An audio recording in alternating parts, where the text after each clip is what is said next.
Thanks for listening to the Farmers Weekly podcast. Do remember you can subscribe to Farmers Weekly magazine and get all the latest news, views and market prices by visiting fwi.co.uk.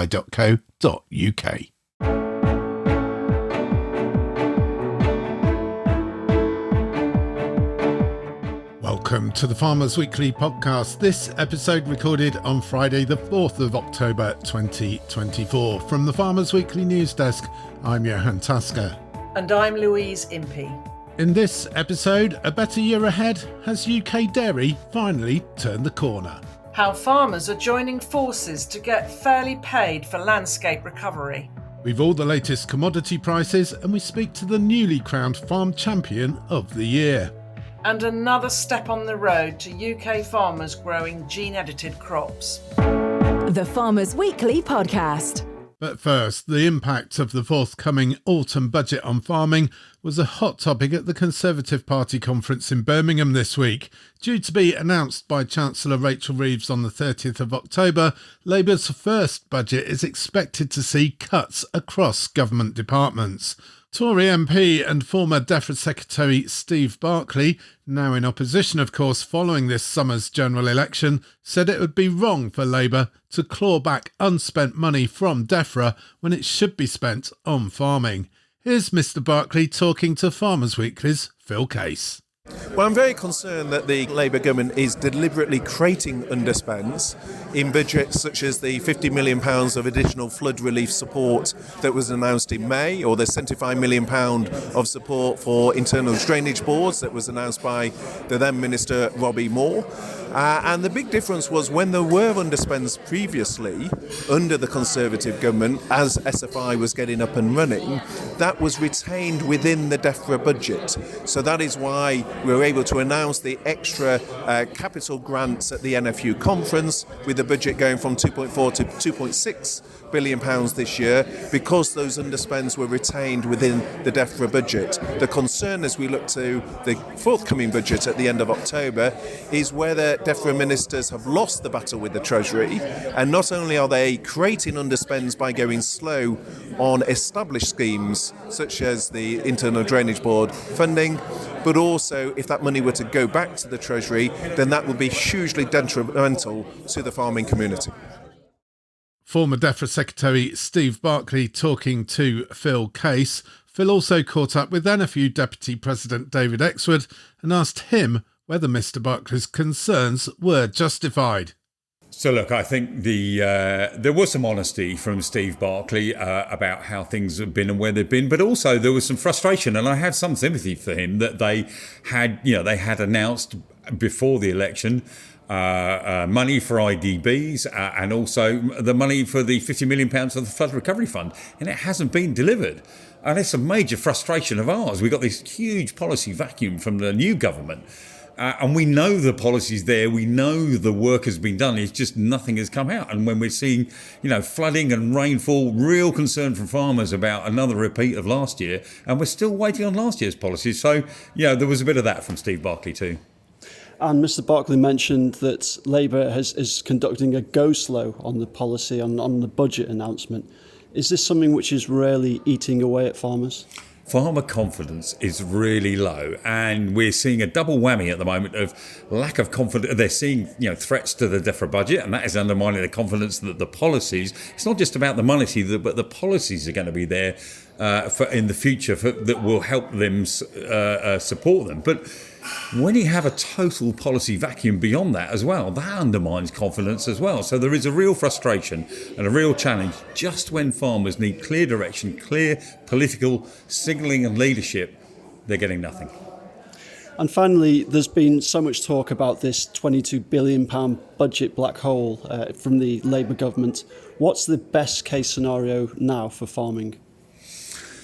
Look, the not just the best case. What we need is a Defra budget. It's fit for deliver all the challenges that's out there. And look, the reason we're talking about an increased budget is because we have the legislated environmental targets and we have nothing comparable for food, and we've got to deliver on both. And we're clear that the current Defra budget isn't enough. But look, we've got to be realistic. Government money is tight, and we can't, not everybody's going to get what they want from this spending review. So we, at the very, very, very least, it should should maintain the existing budget. But what good looks like is a modest increase, and that's, look, they've got to deliver on food security and the environment. If they want to deliver on those ambitions, that's the only way.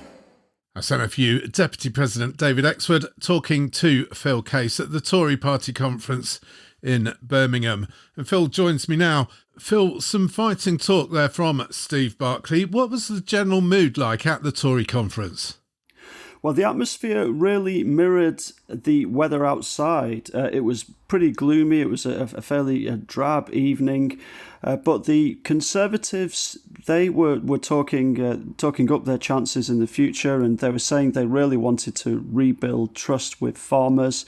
There was recognition from Shadow Defra Secretary Steve Barclay that maybe the Conservatives focused too much on the environment and really didn't focus on food production as much as farmers would have liked.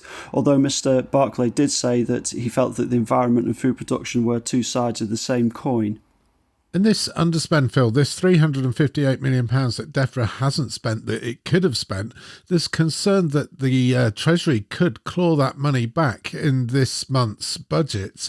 The Tories are partially to blame for that underspend. I mean, much of it was not spent when they were in power. Well, Shadow Defra Secretary Steve Barclay was fairly clear about this. He said that he took on the role of Defra Secretary in November, and there was already a £200 million deficit on the Defra budget then. Now, he said that his government would have promised that this money would have been rolled over into future years. However, in the room last night, there was a feeling that Defra could seek to claw back at least some of this money. I mean, the suggestion is £100 million in England, which had been allocated to nature-friendly farming schemes. But the stark reality is we actually just do not know. At the moment, it's all rumour and speculation. And the farming unions, the NFU and the Countryland and Business Association, they still hold out the hope that the budget will at least be continued to the same levels as it is currently. Well, Phil Case at the Tory party conference there in Birmingham. That budget will be on the 30th of October, so not long to wait now until hopefully everything will become clear. At Avent, we create solutions to improve your livestock farming. Our compact loaders handle daily demands with ease. From feeding and bedding to cleaning and maintenance. With powerful hydraulics, a compact design and a quick attach system, you can switch attachments quickly, navigating narrow barns and tight pens effortlessly. Our durable and reliable machines save you time and effort. Join countless livestock farmers who trust Avent to keep their operations running smoothly. Avent, your trusted partner in livestock farming. Search for Avent now. The Farmers Weekly Podcast. Now, more than 100 hectares of farmland prone to flooding are being returned to nature thanks to a mix of public funding and private investment. Using so-called blended finance to fund agri-environment projects like this is becoming increasingly popular among farmers looking to replace income lost as the basic payment scheme phase-out continues in England. The Stoke Ferry wetland creation project involves almost 120 hectares of challenging arable peat soil next to the River Wissey near Downham Market in Norfolk.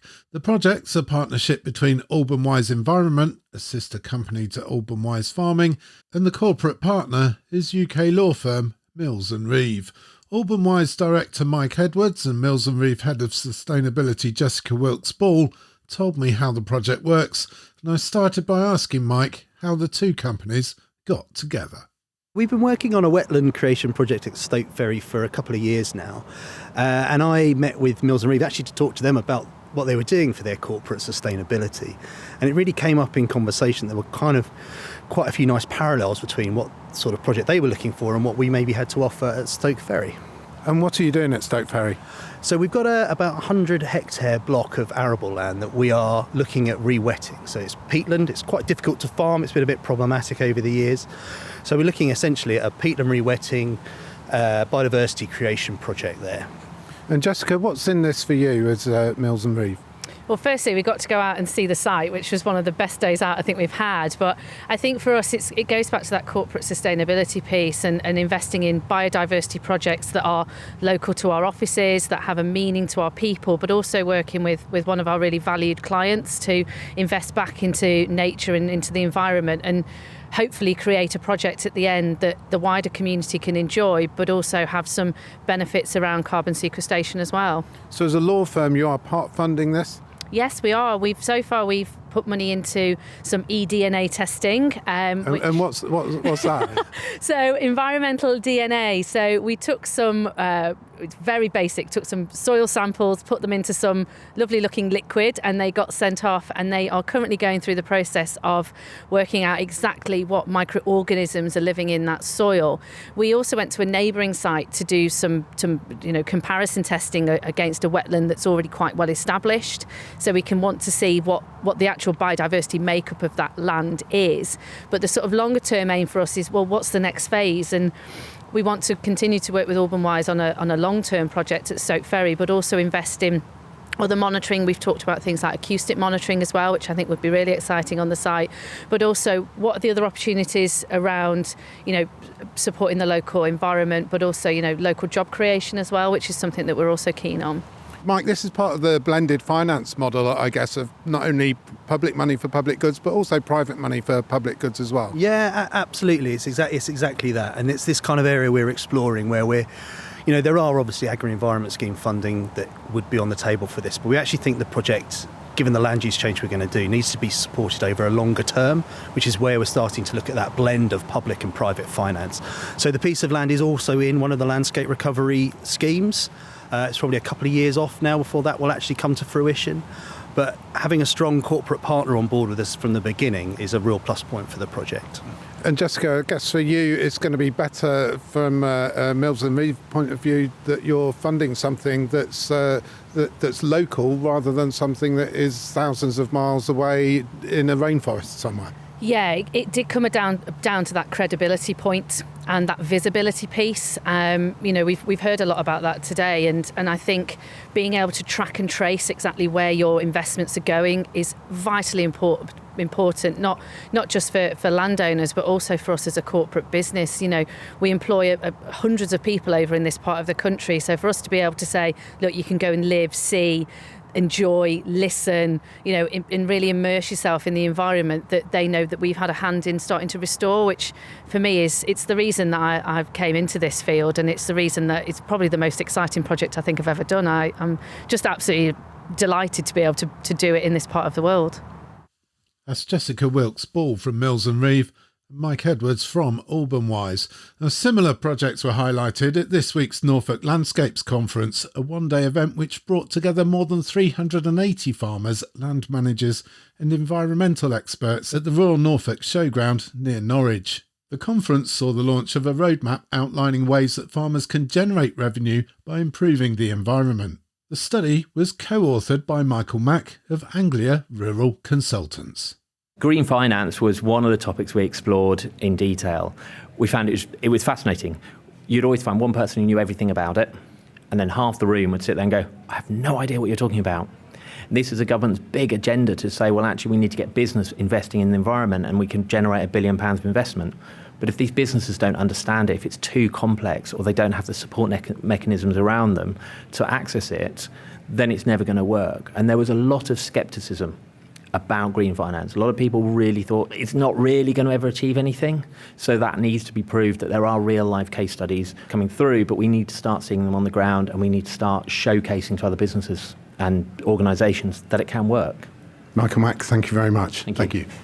As farm consultant Michael Mack, the conference was organised by the Norfolk Farming and Wildlife Advisory Group. Here's trustee Clark Willis. The whole idea of this was actually to get all of those involved, both NGOs, organisations like the Wildlife Trust, together with local authorities and landowners. 72% of Norfolk is landowners, and actually to engage with them in this landscape recovery projects and the strategy is not just important, it's vital. There is a real buzz about the place today. This idea of blended finance, public money for public goods, private money as well, it's going to become increasingly important. It certainly is, but actually, Johann, I wouldn't use the term Wild West, but maybe I would. It's as speakers have said, this is a pathway going forward that everyone is trying to work through, and I guess that's another reason for having it here. If it was easy and simple and there was a clear path, then we wouldn't need it, and we are all learning about the process. That's Clark Willis from the Norfolk Farming and Wildlife Advisory Group. Louise, blended finance, green finance, still really a fledgling market there, but one that's becoming increasingly important. Yes, it is. It absolutely is. I mean, there is still a little bit of jam tomorrow associated with landscape recovery, because although obviously there have been some successful projects already approved, I'm not sure that the funding is actually filtering down to the farm level yet. But that's to come. That's important. Good, and obviously it's important because, as we all know, BPS will be gone by 2028, and these income streams are really badly needed by farms. And because these sorts of projects are often done on a big scale, a landscape scale, people often think that they're the preserve of the larger landowner, the big landed estates, but smaller family farms can get involved too. So that's not always the case, is it? Well, that's not the case because nature doesn't respect farm boundaries and fences. So it's absolutely, it's good to have a little oasis of biodiversity in the middle of a very sterile landscape, but it's much better if you've got everybody doing the right thing for nature and providing that connectivity of habitats, which is really important. Landscape recovery is large scale and long-term management of the land to improve habitats and biodiversity and water and all those very important things. So, no, the size of the farm doesn't matter. And, wildlife is happy to go wherever it can go. Very much a role then for family farms in landscape recovery, in nature recovery. And the Environmental Farmers Group, one of the groups bringing farmers together to provide natural capital nature-based services. Chairman Rob Shepherd just named Farmers Weekly Game Changer of the Year. Yeah, that's fantastic, and many congratulations to Rob. I mean, he has been working really, really hard with the Environmental Farmers Group, and again, this is all about putting scale into this these markets and getting farmers to work together. They are, I'm convinced of that, stronger when they stand together, and it's fantastic to see Rob being honoured. Well done to him. Yeah, well done to Rob. Louise, the Environmental Farmers Group, they have done a couple of trades. They have also expanded from their sort of central southern England base into the Midlands and into North Lincolnshire. They seem set to expand further still.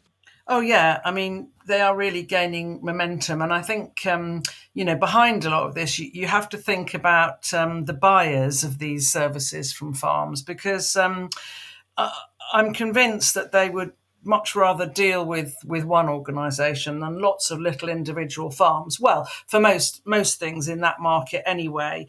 So where you've got a tried and tested, if you like, provider of these services, that makes it so much easier for buyers. I mean, I think in the case of the Environmental Farmers Group, I think I've remembered this correctly, they have got a buyer for 100,000 tonnes of soil carbon annually. Well, the only way that we're going to be able to meet the needs of that particular buyer is by people working together.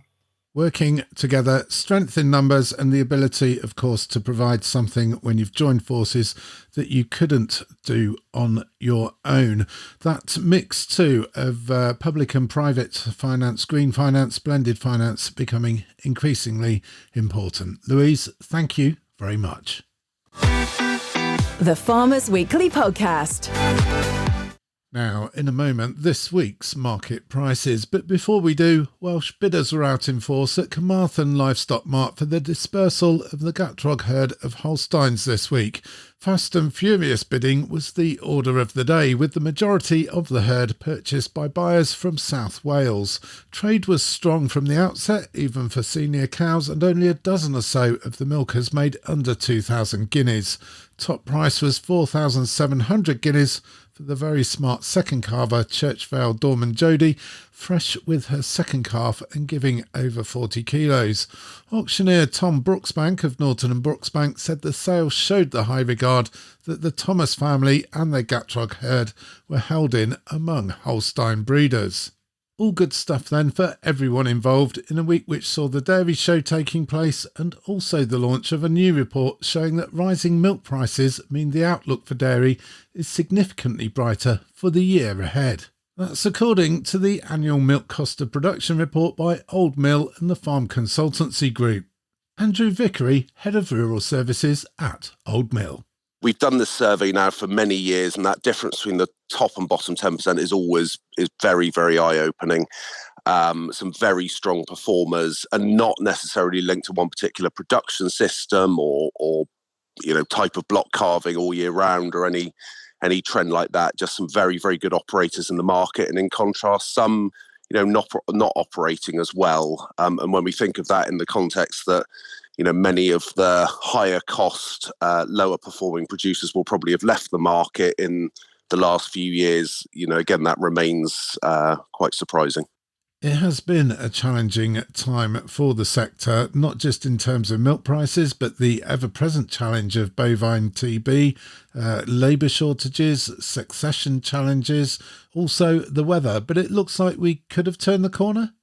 Hopefully brighter times have come for the year ahead, or the year we're now halfway through. I think it's very easy when milk prices are rising and are strong to lose sight of cost control. I know that's easy to say, but certainly in that 22-23 year, the year to sort of March 2023, there was probably less focus on cost control than there would have been, say, in that worst 24 year, where milk prices were much lower. And I think if people can keep the focus on cost control in a rising milk price market, then margins should obviously open up and profits be maintained. A positive future then? I think it's a very positive future for those that are committed to it. And to be blunt, you've got to be very committed to it in what remains a challenging sector for all the factors you've talked about. Labour and succession remain major challenges. They're not really covered in our survey, which is primarily financial, but lots of non-financial factors in there, and even much more day-to-day ones that certainly affect the finances, like quality of forage from winter 2022 going into winter 2023, again, would have been a big factor. No wonder a few people at the dairy show had a spring in their step then. We're very good, again, reflecting a sort of more positive market. It was well attended. Although I think quite a few would have been out cutting maize while the weather was slightly drier than it has been. But yeah, very positive, upbeat show, which was nice to see, again, reflecting a bit more positivity in the market. That's Andrew Vickery, Head of Rural Services at Old Mill. Now this week's market prices. The finished steer deadweight oil average this week, 509.3, up from 506.4 last week. Finished steer live weight down very slightly, 288.3 from 289.4. In the sheep rings, the lamb's deadweight SQQ, 640.1, down from 641.8. Live weight SQQ down by a bigger margin, 278.8 from 287.5. On to the arable markets. Feed wheat is 181.8, up from 177.3 last week. Milling wheat 232.5, up from 230.4. Feed barley 158.8, up from 156.4. Oilseed rape is 384 dead, up from 380.7. Feed peas are worth 251.5, and feed beans are worth 215.3. And our Wednesday morning ring round puts red diesel at 66 pence per litre exactly, up from 65.4 pence last week. That's your markets for now. The Farmers Weekly Podcast. Now, budget or no budget, the government has announced plans which could eventually mean UK farmers growing gene-edited crops. The government says precision breeding technology, editing sections of a plant's DNA, will increase food production, reduce costs and have consumer benefits too. I asked Ed Barker of the Agricultural Industries Confederation, the AIC, to explain this latest development. Well, what happened was the Act itself was actually signed into law nearly 2 years ago by the last government. And after that, we had a consultation with the Food Standards Agency, who effectively are in charge of regulating and approving precision bred products. And that took place earlier this year. We then had a general election, as I'm sure you'll remember. And like with so many other policy and legislative issues, it was effectively precision breeding was left incomplete. And it required the new government, when coming in, to make a decision on whether or not to continue it and to continue that forwards. Thankfully, earlier this week, the new Agriculture Minister, Daniel Zeichner, confirmed that precision breeding would go ahead. And what we have to have now is the final, what we call secondary legislation, that puts in the last provisions of the legislation into law, so that applications for precision breeding can be made in England. Now, Ed, organic farming organisations, the Soil Association and organic farmers and growers aren't happy about this. They say that precision breeding poses a risk to our ability to trade organic produce, and they say consumers have genuine misgivings about gene editing. But at the AIC, the Agricultural Industries Confederation, you're happy, Ed, that ultimately UK farmers will be able to grow precision bred gene-edited crops? Yes, we've been supportive for quite some time. We cover a number of different sectors, particularly in seeds, but also in the wider supply chain as well. And when you take a step back with this, technologies, particularly in gene editing, are advancing at a very quick rate around the world. We know that Canada, United States, Australia, Brazil and Argentina are really taking this forward in the global food system. And it's just really keeping up with the developments in innovation. For us, there are three really interesting areas that when you look at this now, I think one thing that's really changed the dynamics is the sustainability and environmental agenda for what precision breeding crops and other sectors, horticulture as well, can do, whether that's on minimizing inputs, but also preventing food waste. A lot are in soft fruit, so preventing spoilage or products going off. But also, other areas we know that consumer and animal nutrition requirements are changing with allergens, with the need for more homegrown protein. And also, I think there's a general point on genetic diversity in crops and livestock. We know it's diminishing. And I think we have a real opportunity to readdress varieties, types available to growers that can help cater for a wide variety of products that we're demanding from across the supply chain. And you agree that there's potential for consumers to benefit from these crops, not just farmers and the food supply chain, yeah? Absolutely. Things are changing all the time in the food system. And as I said, allergens is one area in particular that we know that food companies are particularly concerned about. And we know now, for example, that there are allergen-free edits, for example, in precision breeding that can be brought through. The consumer is becoming a lot more savvy about environmental concerns.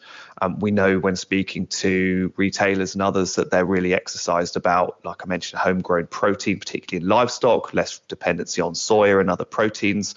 And so that is really important that the consumer is taken with us. I think the challenge for the whole industry now is for the consumer end of things to be very clear as to what they want to see, so that those at the research and development end know to research and develop them.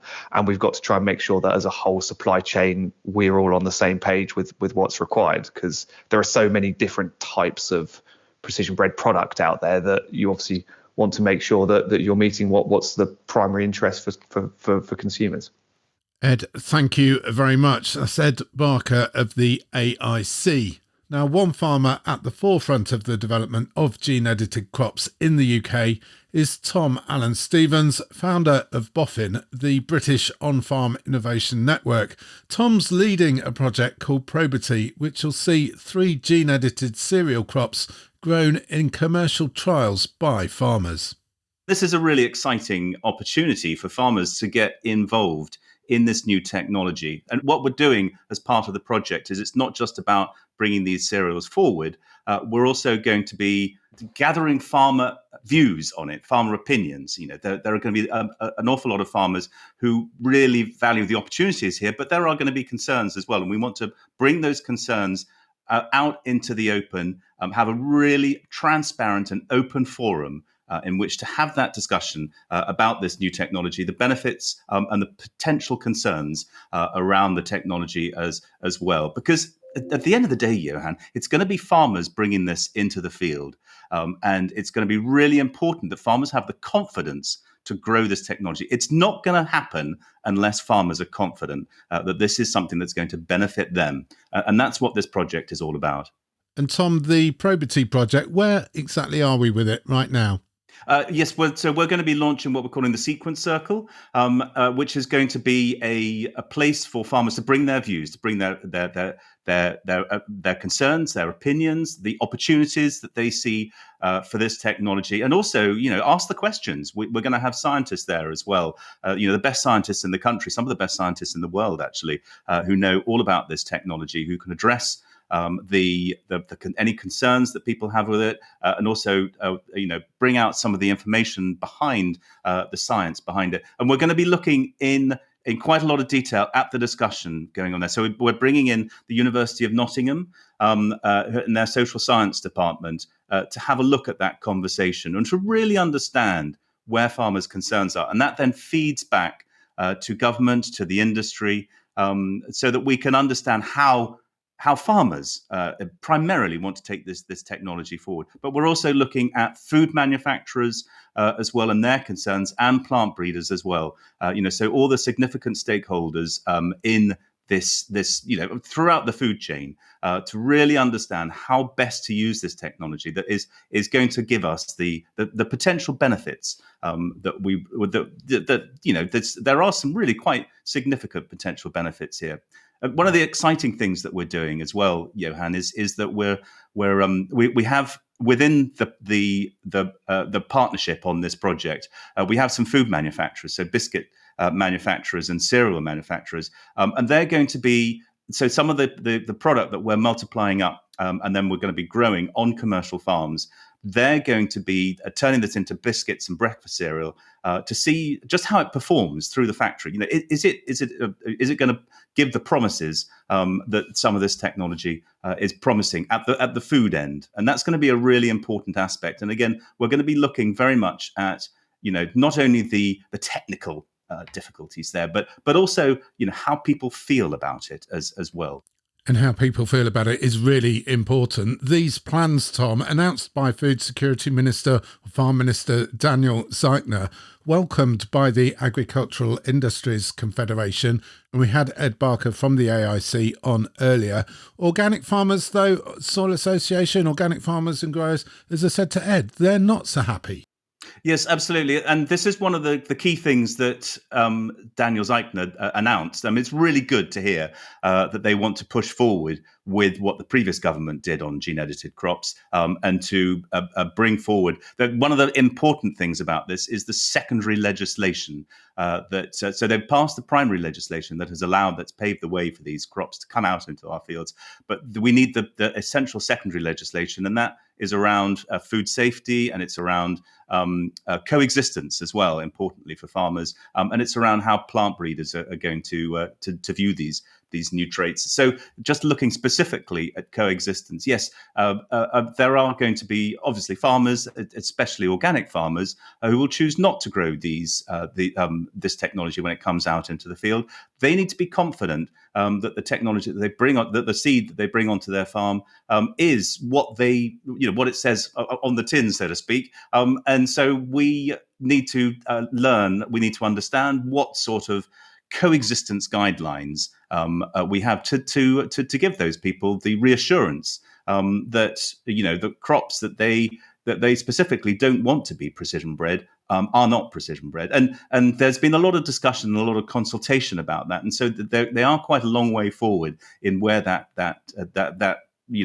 potential legislation lies. And I think the question mark is it something that should be legislated and regulated, or is it something that the industry can look after by itself? I mean, obviously, as a farmer myself, I would prefer there to be a voluntary arrangement where if I'm growing gene-edited crops, if I've got neighbouring farmers who don't want to grow it, then I just let them know that that there's proper labelling as well with the seed that I bring onto the farm, that I look after it as well, and I put in place very simple voluntary measures on my farm to make sure that gene-edited crops are kept separate from non-gene-edited crops.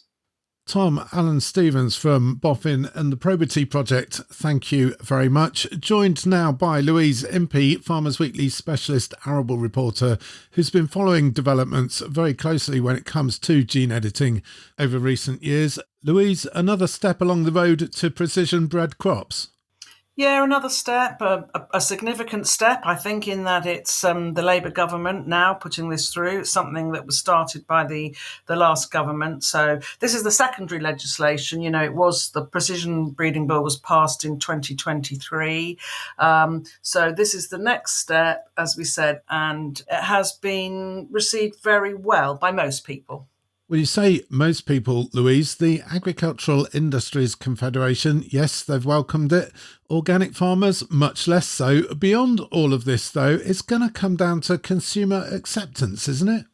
Yeah, that will be a challenge. Absolutely right. Is the market ready? I suppose we won't really know until we have some products, which obviously we haven't got yet. I mean, I think we have to make sure that the consumer understands that with gene editing, that it's only active on specific genes that are already in the plant species.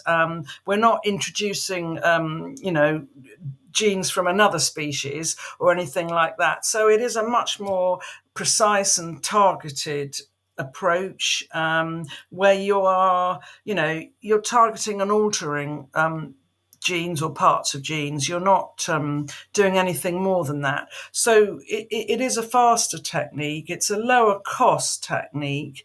And I think that's a real plus point. So it means that it won't just be restricted to the absolutely huge corporations. Others will be able to take advantage of this as well. But getting back to consumers, I think the conversation has changed. It has moved on from where we were with the original GMOs and Frankenstein foods and all that was first muted. I don't know what you think about that. Would you be happy to have some of these products on your plate? Well, Louise, I dare say I would. A wheat that is more productive, it has a bigger, bolder grain size, all good. A barley which can be used to produce a high-energy forage aimed at lowering livestock methane emissions, again good. And a wheat with superior baking, toasting and processing properties. Well, this one really is a consumer benefit when it comes to toast. Toast that is less carcinogenic when it is burnt. A consumer benefit there. I would be interested in that.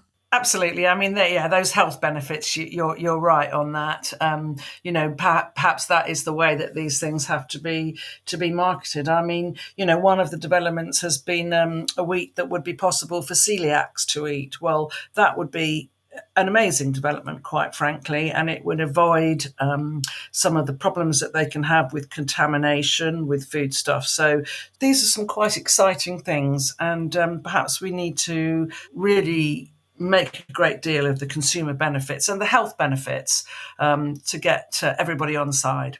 Yeah, and I'm guessing for some people, Louise, the holy grail here would be a beer, an alcoholic beer that doesn't give you a hangover.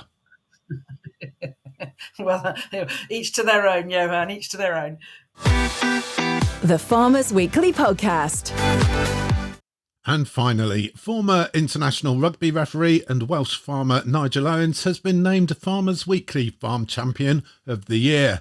It recognises Nigel's dedication to farming since he retired from rugby refereeing in 2020, alongside his advocacy for key issues such as bovine tuberculosis and mental health in rural communities. I caught up with Nigel at a rather noisy Farmers Weekly Awards night in London, where he received a huge standing ovation. very, very surprised, but very, very humbled, I must say. Any inkling that it was in the offing at all? No, not at all. I was wondering why they invited me up here tonight, but it's a nice night to be here. I've never been here before. So I've been to the Groves a few times speaking here, but not to an event like this. So I was wondering why are they, but no, nothing, didn't cross my mind at all, no. And what are you up to now? Well, farming, still do a bit of work with refereeing. I coach a few referees. Obviously spending time on the farm, looking after the Herefords at home. And do a little bit of speaking and stuff, so a little bit of everything, in enjoying life. Even though the stresses of farming, as we all know, obviously it is very rewarding as well. It's more than the stresses of being in the middle of the rugby pitch?